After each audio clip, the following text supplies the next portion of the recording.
ঘুমাবো। কি দেবো? মাছ। ভাত দেবো? হ্যাঁ। না, কি খাবে? ভাত ভাত আর কি খাবে? মাছ খাবো। আর আহ, কিছু না। আর কিছু না? হ্যাঁ। মাছ আর ভাত হ্যাঁ। এই খেলে হয়ে যাবে? হ্যাঁ। সবজি খাবে না? না, সবাই খাবো। সবজি খাবে? হ্যাঁ।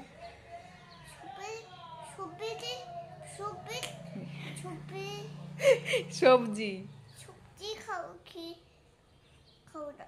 সবজি খেতে হয়। না, সবজি দাঁতে পোকা হবে। সবজি খেলে দাঁতে পোকা হবে? হ্যাঁ। মিথ্যে কথা। হবে। হবে না। হবে। হবে না। হবে। সবজি খেলে ভালো, শরীরে ভালো হয়। না না না না না না না না খেয়ে। হ্যাঁ, এরকম খেতে হয়। কেন? সবজি খেতে হয়। কেন খেতে হয়? কেন খেতে হয়? খুঁজেছি। কইরা খুঁজেছি। বোতল